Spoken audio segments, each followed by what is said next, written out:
오늘 말씀의 제목은 다윗이 들려주는 하나님께 주목받는 비결, 즉 다윗이 우리에게 들려주는 하나님께 주목받는 삶의 비결이 뭔가, 이런 제목을 가지고 여러분과 함께 말씀 나누기로 합니다. 사무엘상 16장, 17장은 우리가 너무나도 잘 아는 신앙의 영웅 다윗이 역사의 전면에 등장하는 내용입니다. 먼저 사무엘상 16장의 내용을 살펴보면 사무엘상 15장에서 사울 왕의 폐위 이후 하나님은 곧바로 이스라엘의 2대 왕을 찾기 위해 나서십니다.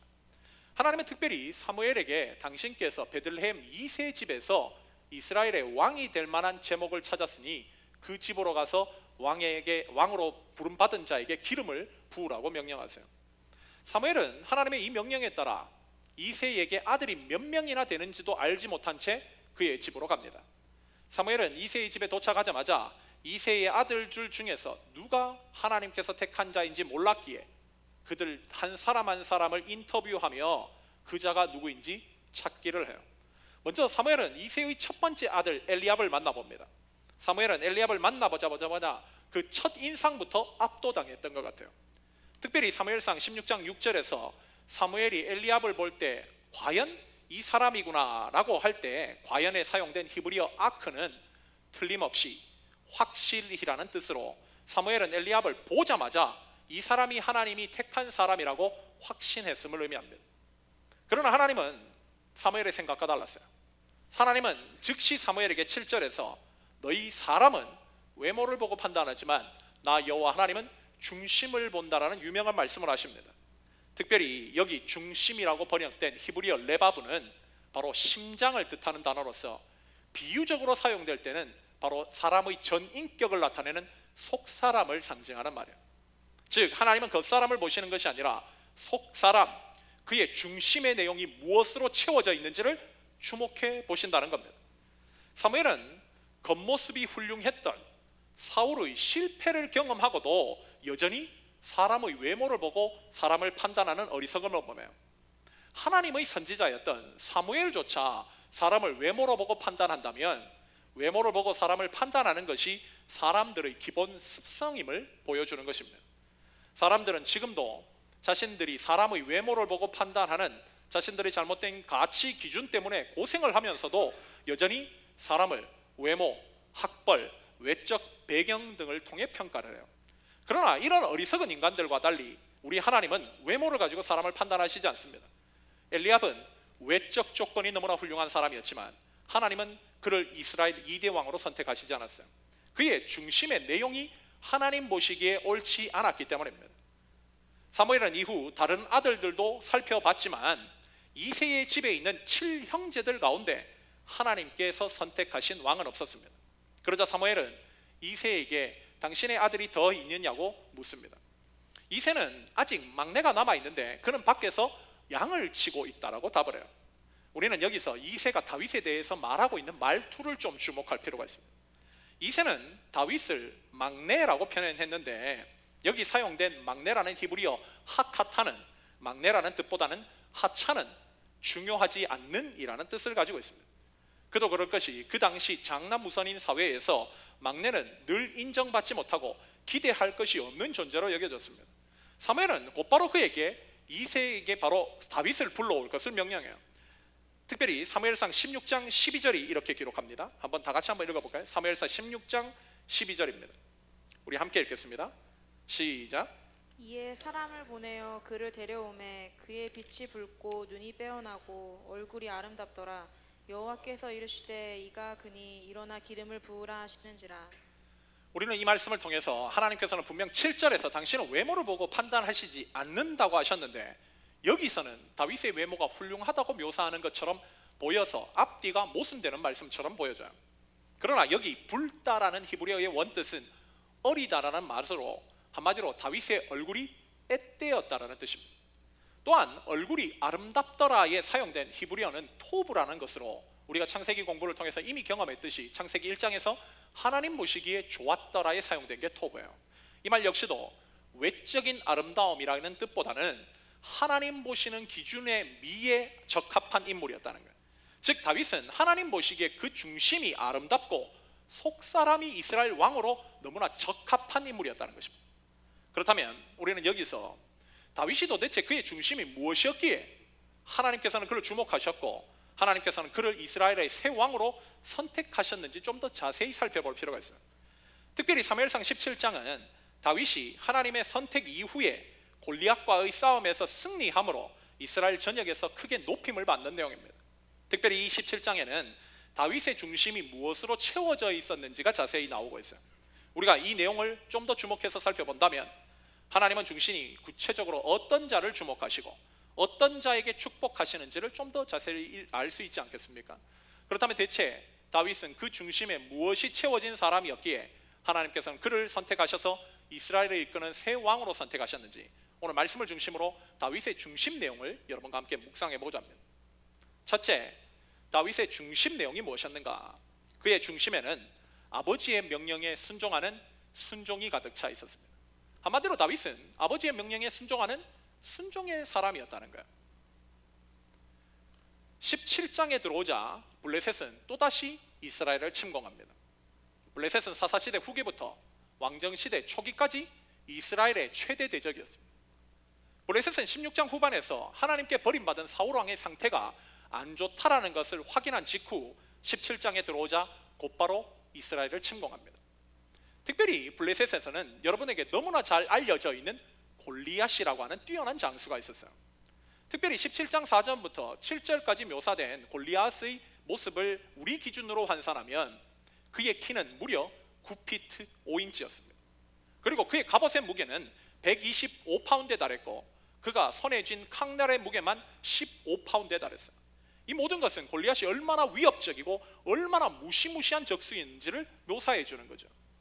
사울은 곧바로 이스라엘 전역에 있는 모든 군사들을 엘라 곧자기에 집결시킵니다. 특별히 이새의 집안의 세 아들도 징병 대상이었어요. 특별히 민수기 1장 3절을 보면 이스라엘 군대의 징병 대상은 만 20세 이상의 성인으로 이에 해당되는 것이 바로 이새의 아들들 가운데 첫 번째부터 세 번째 아들까지였습니다. 그들은 사울의 징집 명령에 따라 전장터로 나가요. 우리도 알다시피 전장터에 나가는 것은 어디 동네 마실 나가는 게 아닙니다. 이런 전쟁터에 나가면 목숨을 잃을 수도 있고 생사의 각오를 가지고 싸우는 것이 전쟁터죠. 이런 전쟁터에 아들을 보낸 아버지의 마음이 어떨까요? 이 당시 자녀는 재산인 시대이고 명예인 시대인데 그것도 한 아들도 아닌 세 아들이나 전장터로 보낸 아버지의 마음 어찌 편할 수 있겠습니까? 결국 이새는 자신의 남은 아들들 가운데 한 아들을 전장터에 보내 이 세 아들의 안부를 확인하고 싶어 합니다. 오늘 보면 17절과 18절이 이렇게 기록하고 있어요. 17장 17절과 18절. 먼저 형제들이 17절 읽고 우리 자매들이 18절 읽겠습니다. 먼저 형제들부터 읽습니다. 시작. 이새가 그의 아들 다윗에게 이르되 지금 내 형들을 위하여 이 볶은 곡식 한 에바와 이 떡 10덩이를 가지고 진영으로 속히 가서 내 형들에게 주고 이 치즈 10덩이를 가져다가 그들의 천부장에게 주고 내 형들의 안부를 살피고 증표를 가져오라. 이새는 아들의 안부를 확인하러 가는 길에 먹을 것까지 세 아들에게 붙여줄 것을 결심해요. 특별히 성경은 이새가 준비한 음식의 양을 굉장히 디테일하게 설명합니다. 17절에서 한 에바라고 표현된 이스라엘의 단위는 우리식으로 번역하면 약 23리터에 해당되는 것이 한 에바예요. 거기에 떡덩이라고 하는 것은 우리가 뭐 그냥 일반적으로 먹는 이런 떡, 뭐 어떤 빵 조각을 얘기하는 것이 아니라 치즈 덩어리 같은 걸 얘기합니다. 그러니까 이것을 10덩이나 준비했다는 거예요. 한마디로 1리터짜리 물 23개와 떡덩이 이만한 것 10개를 준비했다면 이거는 어떻게 보면 상당한 양이죠. 더욱이 이 형제들이 있는 세 형제들이 전쟁터에 나가 있는 곳까지 이것을 배달해야 되는데 그 거리가 어디 가까운 동네 가는 거리가 아니었습니다. 이스라엘이 지금 진을 치고 있는 곳은 엘라 골짜기이고 이새가 살고 있는 곳은 베들레헴입니다. 이것은 직선거리로 약 14마일의 거리입니다. 그 당시 교통수단이 번변하지 않는 시대에 도보로 이동해야 된다면 이것은 성인에게도 결코 쉬운 일이 아니죠. 그런데 이 힘들고 어려운 일을 이새는 남은 5 아들 가운데 누구에게 시키는가? 바로 막내 다윗에게 시켰다는 거예요. 만약 여러분의 부모님이 이런 심부름을 시킨다면 여러분은 어떻게 할까요? 우리 같으면 그냥 가라고 해도 안 갈 것인데 거기다가 또 짐이 이 정도로 많다면 순종할까요? 그런데 오늘 본문 20절을 보면 다윗은 아버지의 명령대로 아침에 일찍 일어나 식량을 가지고 형들이 있는 전쟁터로 떠나요. 아침에 일찍 일어나, 이 말을 보면서 저는 아브라함이 하나님께서 모리아산에서 네 아들을 바치라고 할 때 거기에도 기록되어 있는 동일한 문구를 발견했습니다. 바로 아침에 일찍 일어나. 우리는 여기서 왜 하나님께서 즉 순종하는 자들을 선택하시는지를 발견하게 되는 거예요. 여러분, 이새에게 남은 아들이 5명이 있는데 왜 하필이면 막내 다윗에게 이새가 이 일을 시켰을까요? 아버지 이새는 이 일을 시켰을 때 막내 다윗만 아무런 군소리 없이 그대로 성실하게 순종할 것임을 알고 있었기 때문입니다. 하나님께서는 이것을 주목하셨다는 거예요.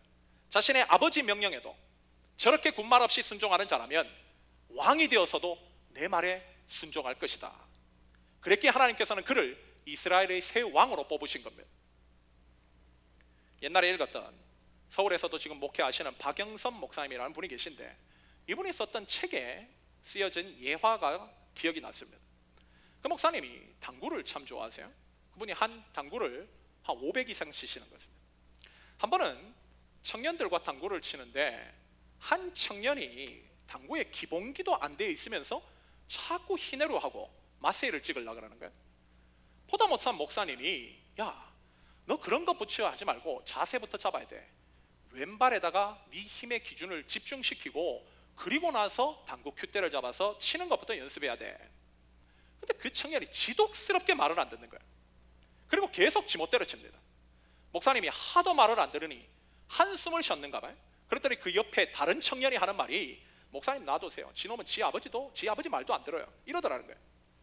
가장 가까운 부모의 말도 안 듣는 자가 목사님 말 들었겠습니까? 더욱이 그런 사람들이 하나님의 말씀은 들을까요? 그런데 대부분의 사람들이 이렇게 자신과 가장 가까운 사람들을 포함하여 다른 사람의 말을 듣질 않아요.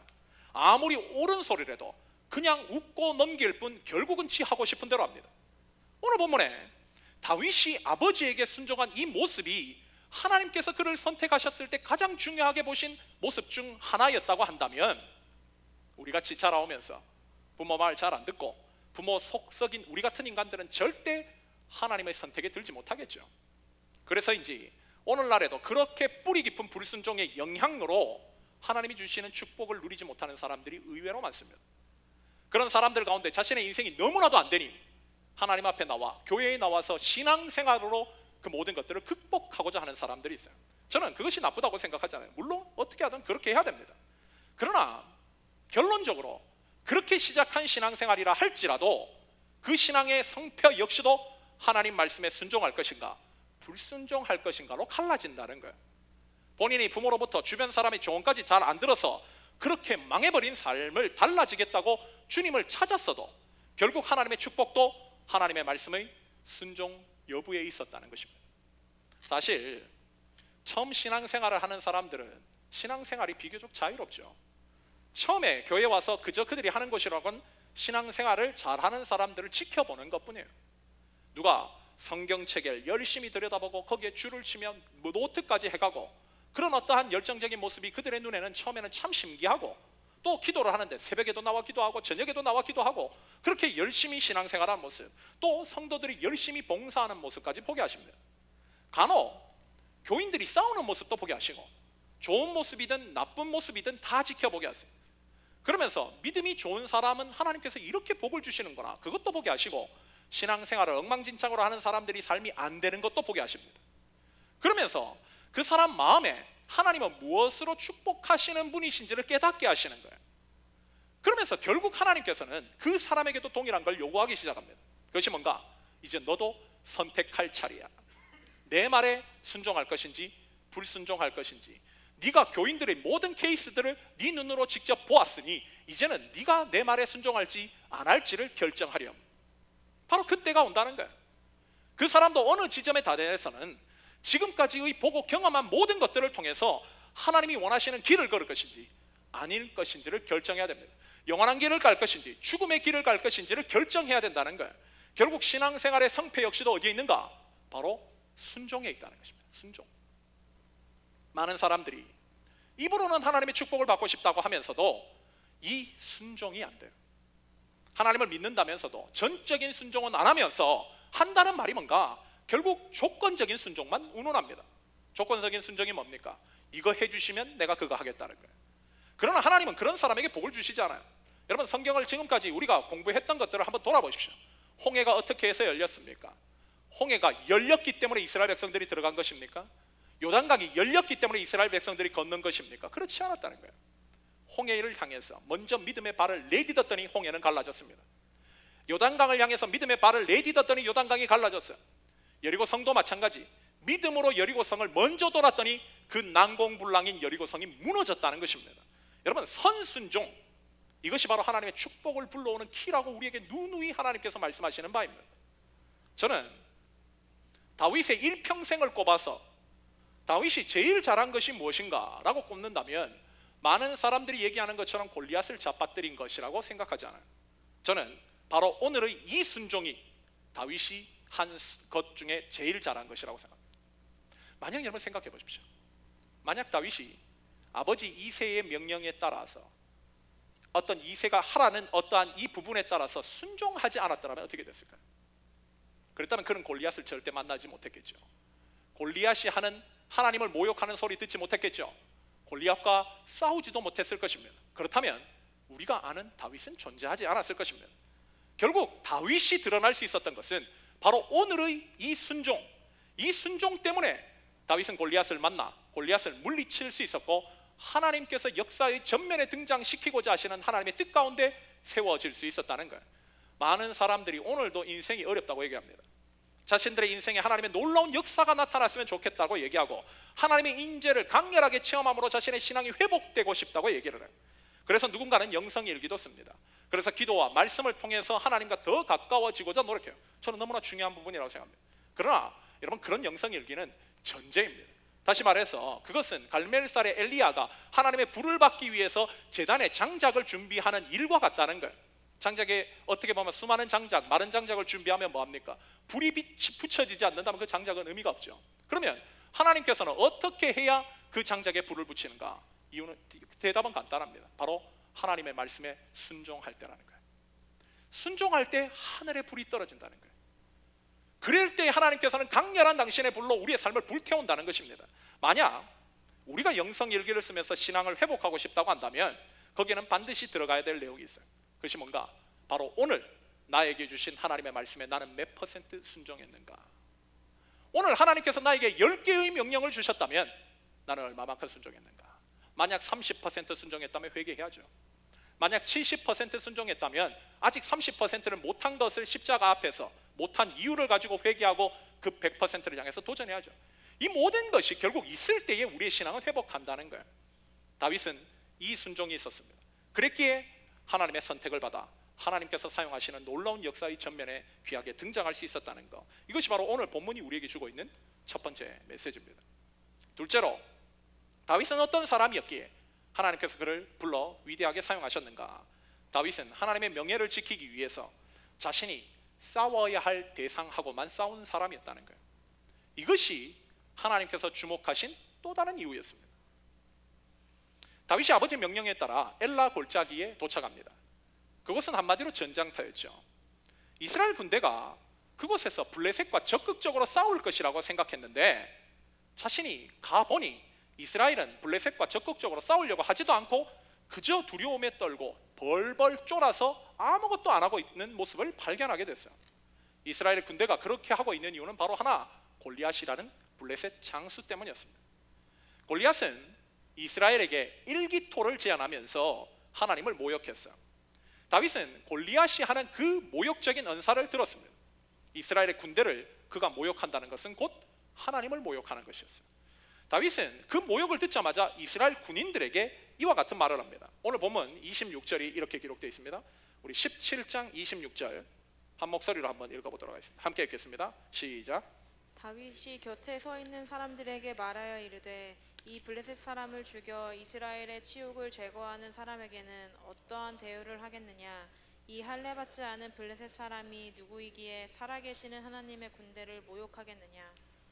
골리앗으로부터 하나님을 모욕하는 말을 들은 다윗은 두려움에 벌벌 떨고 있는 이스라엘 군인들과 달리 오히려 더 담대해지기 시작했어요.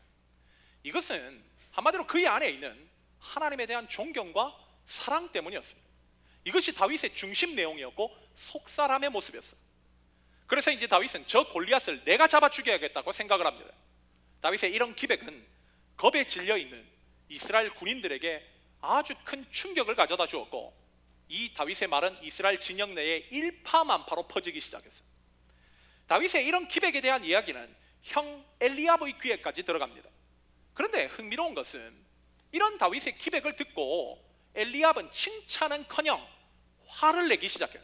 오늘 보면 28절이 이렇게 기록됩니다. 우리 28절 한 번 더 읽도록 하겠습니다. 함께 읽습니다. 시작. 큰형 엘리압이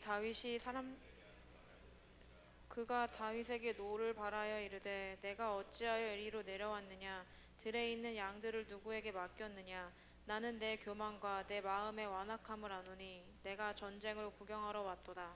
엘리압은 막내 다윗이 전쟁터에 와서 한 그 말을 듣고 화를 내면서 다윗 너는 너무 교만하고 완악한 놈이라고 한마디로 이 질책을 해요. 특별히 그가 사용한 교만이라는 단어 히브리어 자도는 뻔뻔스럽다는 뜻입니다. 또한 완악함으로 쓴 로아은은 잘못된 태도를 지니고 있다는 거예요. 즉 엘리압은 다윗을 보고 네 주제도 모르고 까불어대는 옳지 못하고 뻔뻔한 놈이라고 한마디로 비난을 한 것입니다. 아니, 다윗이 골리앗을 죽이고 싶다라고 얘기한 것이 뭐가 잘못된 겁니까? 그런 말 한마디 한 것을 가지고 이렇게까지 인신공격을 한다고 한다면 이 공격치고 너무 센 거 아니에요? 다윗은 형 엘리압의 이런 이야기를 듣고 곧바로 받아칠 수 있었습니다. 분노할 수 있었어요. 사실 다윗의 이런 고백은 신앙적으로 절대적으로 옳은 것이었죠. 그런데도 자신의 이런 중심을 알아주지 못하고 오히려 인신공격을 하는 형 엘리압, 다윗의 입장에서 얼마나 속상하고 화가 나겠습니까? 가족조차도 자신의 중심을 알아주지 못하고 이렇게 초를 치고 있으니. 그런데 여러분, 우리가 알아야 할 게 있어요. 이런 엘리압의 모습은 우리의 대적 마귀가 우리에게 너무나 자주 사용하는 방식이라는 겁니다. 마귀는 우리가 싸워야 될 대상과 싸우기도 전에 주변 사람들로부터 공격을 받아 신앙의 결의를 희미하게 만들어 싸우지 못하게 만듭니다. 예를 들어 올림픽에 나가서 금메달 2관왕을 노리는 권투 선수가 있다고 가정해 봅시다. 어느 날 길을 가다가 동네 깡패를 만나요. 그 깡패는 이 권투 선수와 한판 붙자고 시비를 겁니다. 여러분, 권투 선수하고 깡패와 싸우면 누가 이길까요? 누가 이깁니까? 권투 선수가 이기죠. 뭐 깡패가 이긴다고 생각하세요? 권투 선수가 이기죠. 이 선수는 올림픽 금메달리스트입니다. 그러면 여러분, 이 권투 선수가 이 깡패하고 싸워서 이기는 게 의미가 있을까요? 이 깡패는 그저 술이나 처먹고 동네에다가 침을 뱉는, 그냥 어떻게 보면 거리에 침 뱉는 동네 양아치일 뿐이에요. 이런 깡패하고 권투 선수가 자기 주먹을 쓰는 것은 아무런 의미가 없습니다. 만약 그 권투 선수가 지혜로운 사람이라고 한다면 그 깡패를 상대하지 않고 돌아서서 훈련장으로 가서 자신이 상대해야 될, 즉 세계적인 권투 선수를 생각하며 자신의 주먹을 갈고 닦겠죠. 그리고 그런 선수들만이 자신이 조준한 금메달에 더욱더 가까워지는 것은 당연한 것입니다. 그런데 우리 대적 마귀는 항상 우리의 적을 혼란스럽게 만들어서 정작 싸워야 될 대상 앞에도 못 가게 만들어요. 다윗이 지금 그런 유혹을 받고 있는 거예요. 다윗이 지금 싸워야 될 대상은 형 엘리압이 아니라 골리앗입니다. 마귀는 다윗이 골리앗을 상대하면 골리앗이 죽는다는 것을 너무나 잘 알아요. 왜? 다윗은 지금 하나님의 영이 충만한 상태에 있기 때문에. 그러기에 다윗이 골리앗을 아예 만나지도 못하도록, 상대도 못하도록 먼저 엘리압을 도구로 써서 다윗이 싸움터에는 아예 등장하지 못하도록 만들려고 한 것입니다. 다윗은 이것을 정확하게 알았어요. 그랬기에 다윗은 형 엘리압을 위해서 딱 한마디만 합니다. 29절의 뉘앙스를 살려 번역하면 내가 저 원수를 향해서 한마디 말도 못합니까? 그렇게 말하면서 30절에 중요한 결단의 모습을 보여요. 그것이 뭔가? 돌아섰다는 거예요. 다윗의 위대성이 어디 있는가? 바로 저는 여기 있다고 생각해요. 자신이 싸워야 할 대상을 명확하게 하고 가치 없는 곳에서 힘을 빼지 않는 것, 오직 악을 향해서만 집중력을 흐트러뜨리지 않고 그것만을 향해 달려가는 영적인 집중력, 그의 올곧은 정신이 중심을 보시는 하나님 마음에 들었던 거예요. 그래서 하나님은 그를 이스라엘의 2대 왕으로 선택하신 겁니다. 이번 주 이 주제를 묵상하는데 예전에 한국의 유기성 목사님이 하신 예화 하나가 생각났어요. 그분의 예화에는 이런 내용입니다. 옛날에 고집센 사람과 똑똑한 사람이 있었다는 거예요. 어느 날 이 둘 사이에 다툼이 생겼습니다. 그 다툼인 이유인즉 고집센 사람은 4 곱하기 7이 27이라고 얘기해요. 맞습니까? 4 곱하기 7이? 똑똑한 사람은 틀렸다는 거 알고 야 멍청아 어떻게 4 곱하기 7이 27이야 28이지 이렇게 얘기를 해줬어요. 그런데 이 고집센 사람은 절대 안 받아들입니다. 그리고 나서 결국 27이다 28이다라는 걸 가지고 피 터지게 싸운 거예요. 결국 둘이서 해결할 수 없어서 그 마을에 사또를 찾았습니다. 그 사또를 통해서 자신의 시시비비를 가리고자 한 거죠. 이 이야기를 다 들은 그 마을의 사또는 한심하다는 표정으로 한 사람을 쳐다본 다음에 먼저 고집센 사람에게 이런 얘기를 해요. 네가 4 곱하기 7은 27이라고 분명히 했어? 그러자 고집센 사람은 네 당연한 사실을 얘기했죠. 글쎄 그런데 저놈이 28이라고 우기지 않습니까? 그러자 사또는 다음과 같이 판결을 내렸습니다. 27이라고 답한 놈은 풀어주고 28이라고 답한 놈에게는 곤장 10대를 쳐라. 고집센 사람은 똑똑한 사람을 놀리면서 봐라 이 멍청아 내가 맞았지 하면서 그 자리를 떠났고 똑똑한 사람은 억울하다는 표정으로 사또를 쳐다보며 자기의 마음을 하소연했어요. 그러자 마을 사또가 이렇게 얘기합니다. 야 이 어리석은 사람아 싸울 놈하고 싸워야지. 어떻게 4 곱하기 7이 27이라고 얘기하는 저런 멍청한 놈하고 싸우냐. 너는 10대를 맞으면서 좀 더 지혜를 깨우칠 필요가 있다. 그러면서 때렸다는 거예요. 여러분 하나님도요 아무에게나 채찍을 주시지 않습니다. 아무에게나 징계를 행하지 않아요. 하나님도 돼지에게 진주를 던지지 말라고 하시죠. 그러면 알아들을 수 있는 사람에게 하나님께서 이렇게 하시는 거예요. 그러나 알아듣는 사람이 이런 채찍을 맞기 전에 우리가 싸워야 될 대상이 누군지도 모르고 엉뚱한 것에서 힘을 빼서 이 하나님의 징계를 맞는다면 그거야말로 너무나 안타까운 일 아닙니까? 오늘도 우리가 이 좁은 길 십자가의 길을 걸을 때 내가 가야 하는 신앙의 목표를 어지럽게 만나는 많은 사람들을 만납니다. 여러 방해물들을 만나요. 그 방해물들이 어떨 때는 다윗과 같이 가족이 될 수도 있고 내 주변의 이웃, 직장 동료, 친구, 가장 가까운 연인이 될 수도 있습니다. 우리가 싸워야 될 대상은 골리앗인데 마귀는 정녕 내가 싸워야 될 대상과 싸우기도 전에 우리의 힘을 그런 사람들을 통해 힘을 다 빼게 만든다는 거예요. 어떤 면에서 그의 형 엘리압 그가 그렇게 한 이유는 자신은 다윗의 형인데 형이라고 하면서도 하나님의 명예가 더럽혀지고 있는 이 상황 앞에 골리앗이 두려워 아무것도 하지 못하는 데 비해 자신의 동생 그 다윗은 그 골리앗과 싸우겠다라고 덤벼드는 용기와 기백을 보고 열등감 때문에 이렇게 초를 치려고 했는지 모르겠어요. 그런데 다윗의 위대성이 뭔가? 그 형 엘리압을 상대하지 않았다는 것입니다. 원래 목표했던 골리앗에게만 집중했다는 거예요. 만약 다윗이 엘리압과 싸워서 힘을 다 뺐더라면 골리앗과 싸워서 승리한 다윗의 모습은 우리의 기억 속에 없겠죠. 결국 우리가 아는 다윗은 존재하지 않았을 것입니다. 그러나 그는 싸워야 될 대상을 명확하게 알았고 처음 목표해야 될 대로 싸워야 될 대상 골리앗에게만 집중했으며 그 결과 골리앗을 물리칠 수 있었고 하나님의 명예를 드높이는 중심이 하나님 보시기에 흡족한 오늘날 우리가 아는 다윗이 될 수 있었다는 것. 이 다윗의 모습이 하나님께서 중심을 보시는데 선택한다고 말씀하시는 우리에게 알려주시는 오늘 본문이 우리에게 주고 있는 두 번째 메시지입니다. 마지막으로 다윗이 하나님의 선택을 받을 수 있었던 이유가 뭔가? 그것은 그의 신앙이 언제나 현재 진행형 신앙이었기 때문에 그의 신앙은 언제나 현재 진행형 신앙이었습니다.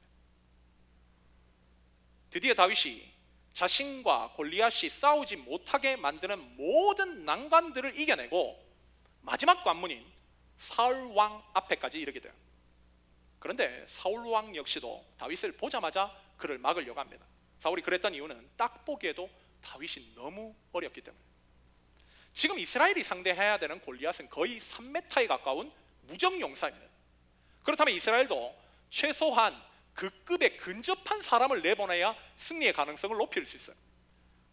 사울의 입장에서는 다윗의 용기는 가상하지만 상대방은 거인에 가까운, 특별히 성경에서는 싸움을 도두는 자라고 되어 있는데 싸움 한마디로 전문 싸움꾼이라는 뜻이에요. 이런 다윗이 그 전문 싸움꾼에 맞서서 나서는 것을 불허하려고 합니다. 그때 다윗이 자신의 경험담을 사울 왕에게 얘기하기 시작해요. 오늘 보면 34절과 35절이 그의 경험을 이야기하고 있는데 먼저 34절을 우리 자매들이 읽고 이번에 35절을 형제들이 읽도록 하겠습니다. 17장 34절과 35절입니다. 먼저 자매들부터 읽을게요. 읽습니다. 시작. 다윗이 사울에게 말하되 주의 종이 아버지의 양을 지킬 때 사자나 곰이 와서 양떼에서 새끼를 물어가면 내가 따라가서 그것을 치고 그 입에서 새끼를 건져내었고 그것이 일어나 나를 해하고자 하면 내가 그 수염을 잡고 그것을 쳐 죽였나이다.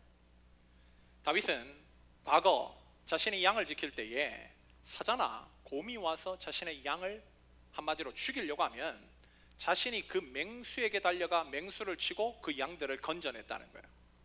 또한 그 맹수들이 자신을 죽이려고 할 때도 그것들의 수염이라고 기록되어 있는데 털이라는 뜻입니다. 털을 잡고 그것을 쳐서 죽였다는 거예요. 다윗이 어떻게 그 맹수들을 어린 나이에 잡아 죽일 수 있었는가? 그의 실력 때문인가? 다윗은 그렇게 고백하지 않아요. 오늘 보면 37절을 보면 다윗은 이렇게 고백합니다. 또 다윗이 이르되 여호와께서 나를 사자의 발톱과 곰의 발톱에서 건져내셨은즉 나를 이 블레셋 사람의 손에서도 건져내시리다. 다윗은 자신이 과거에 맹수의 공격으로부터 살아남을 수 있었던 이유를 어디에다 두고 있는가? 바로 하나님께서 자신과 함께 하신 까닭에 있었다고 고백하고 있다는 거예요. 그러기에 과거에 나를 도우신 하나님께서 오늘도 나와 함께 하고 계심을 내가 확신하기에 저 짐승과도 같은 골리앗을 능히 이길 수 있다는 것이 다윗의 신앙 고백이었습니다. 즉 다윗에게 하나님은 과거 속에 존재하시던 분이 아니었다는 거예요. 바로 지금도 자신과 함께 하고 계시는 현재의 하나님이었어요. 다시 말해 그의 신앙은 과거에 머물러 있는 죽은 신앙이 아니라 오늘도 하나님과 동행하고 있는 생명의 신앙, 살아있는 신앙이었다는 것입니다. 그렇지 않습니까? 여러분, 우리 하나님이 언제 과거에만 머물러 있는 하나님입니까? 우리 하나님은 지금도 이 순간에도 영원히 우리와 함께하고 계시는 살아계신 하나님이에요. 그런데 우리 사람들의 문제가 뭔가? 오늘의 신앙에는 무지무지 약하다는 거예요. 많은 사람들이 과거에 자신과 함께 해주신 하나님을 기억하고 간증하는 거 좋아합니다. 그런데 오늘의 삶에서 그 하나님 의지하여 담대하게 용기 있게 나가는 현재 진행형 신앙은 무지 약해요. 어떤 사람은 처음 자신이 예수님을 믿었을 때 성령 충만하여 뜨거웠던 때를 기억합니다. 또 어떤 사람들은 자신의 은혜를 기억하여 이야기하고 체험하고 즉 하나님의 능력으로 어떤 위기에서 자신들이 이겨냈는지를 간증하기를 좋아해요. 특별히 우리 한국 그리스도인들이요, 간증을 참 좋아합니다. 저도 한 달에 한두 번 정도는 기독교 서점에 꼭 가는데 거기 가면요, 한 달에 한두 번 가는 그 기독교 서점에 꼭 있는 게 뭔가 한두 권씩 새로 나오는 한국의 유명한 그리스도인들의 간증집이에요. 한국 그리스도인들은 간증을 그렇게 좋아합니다. 그런데 그렇게 간증을 좋아하는 만큼 오늘의 신앙에서 성숙을 이루고 있는가? 그렇지는 않다는 거예요. 이것이 무척 신기한 점이죠. 여러분, 성경 공부나 오늘 셀 나오면 할 때도 한번 보십시오. 그렇게 은혜롭게 간증을 나누던 사람들이 삶의 어려움을 맞고 뜻하지 않는 상황에 직면하면 언제 그렇게 뜨겁게 간증했나는 듯이 이내 그리스도인의 정체성을 버리고 신앙이 식어버립니다. 그러면서 그런 사람들이 공통적으로 하는 말이 뭡니까? 그때가 좋았는데, 그때 내가 그랬는데, 신세 한탄만 해요. 오늘에서는 나눌 것이 없는 거예요. 과거의 이야기, 과거의 나눔만 계속 끌어올 뿐입니다. 왜 그들이 그 꼴이 됐는가? 이유는 간단합니다. 과거에 자신에게 큰 역사를 베풀어 주신 하나님께서 오늘도 자신과 동일한 상황 가운데서 역사하고 계신다고 함께하고 계신다는 그 하나님, 즉 오늘의 하나님에 대한 약속을 잊어버렸기 때문에, 그 믿음이 사라져버렸기 때문입니다. 그들은 하나님을 믿는다고 말은 하지만 그들에게 하나님은 그저 과거의 산물일 뿐 오늘 현재의 하나님은 아닌 거예요. 여러분, 이것이 죽은 신앙이 아니고 뭡니까? 연인들이나 부부들도 오늘도 과거처럼 상대방이 나를 여전히 사랑한다는 사실을 느끼게 해주기를 원하고 경험하게 해주기를 원해요. 그것이 없으면 그 관계가 지속되기 쉽지 않죠. 우리가 반드시 기억해야 할 것은 현재가 빠진 신앙은요, 매우 위험한 신앙입니다. 여러분, 오늘 셀 모임 할 때 한번 보십시오.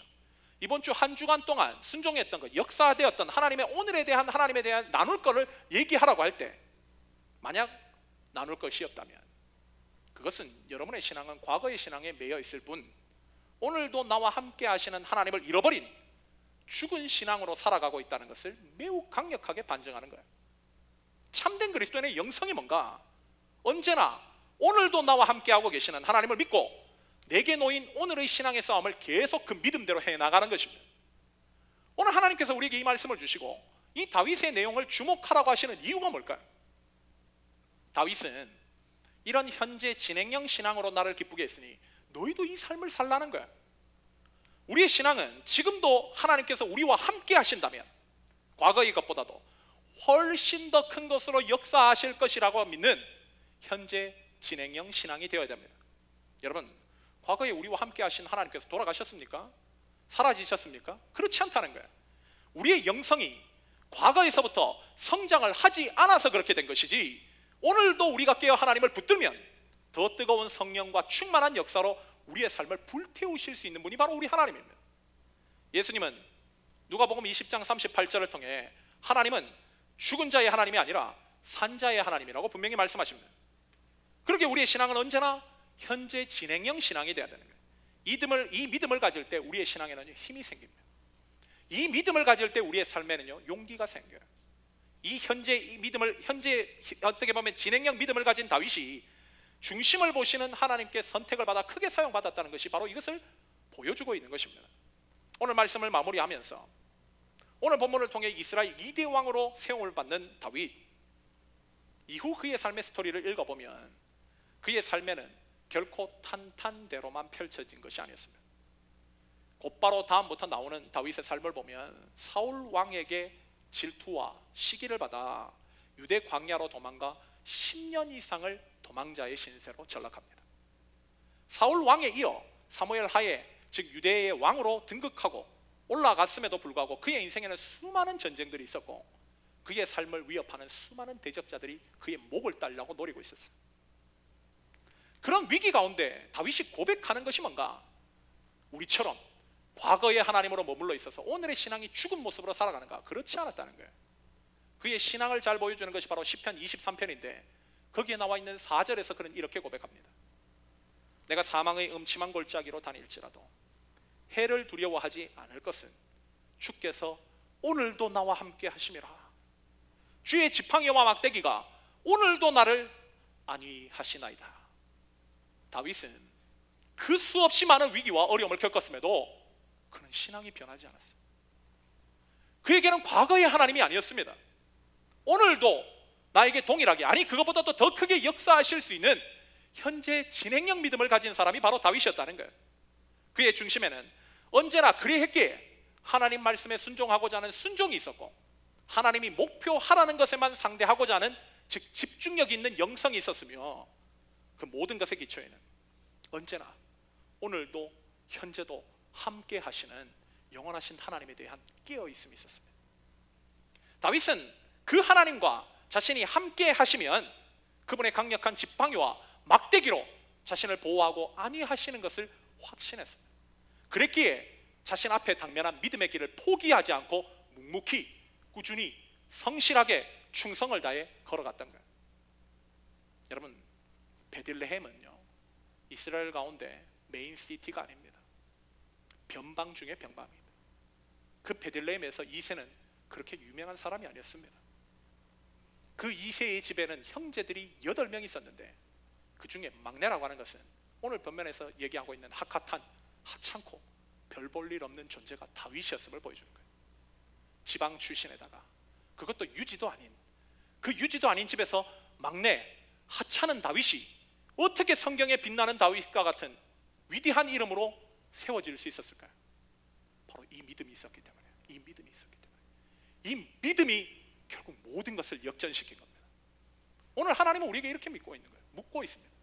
너희는 삶이 안 된다고, 너희의 배경이 안 좋다고, 환경이 어쩐다고 탓하지만 너희에게 이 믿음이 있느냐? 나는 왜 이렇게 똑똑하지 못해서 이렇게 고생하고 있는가? 나는 왜 이렇게 가진 것이 없어서 이 고생을 하고 있는가? 하나님은 그건 묻지 않고 너희에게는 이 다윗의 믿음이 있느냐? 이걸 묻고 계신 거예요. 이 말은 다른 말로 우리의 어제가 어떠했든 우리의 배경이 어떠했든 오늘도 우리에게 역사하실 수 있는 하나님을 붙든다면 우리의 삶은 대역전을 이룰 수 있다는 것을 희망하는 것입니다. 지금이라도 이렇게 속사람을 보시는 하나님께 우리의 중심을 들여 즉시 순종하기 시작하면 우리의 삶도 다윗처럼 위대하게 사용받을 수 있다는 거예요. 오늘 참석한 모든 새로운 교회 성도들이 정말 변방에서 하나님의 나라에 제일 앞장서서 사용받았던 이 다윗의 믿음을 본받아서 또한 이것을 여러분의 삶에 믿음이 있다면 속히 적용하는 사람들이 되어서 이 말씀에 순종할 때에 놀라운 역사를 베푸시는 성령의 놀라운 축복과 그 능력을 경험하는 복된 성도들 되시기를 예수님의 이름으로 간절히 축원합니다. 우리 다 같이 한번 기도하도록 합시다.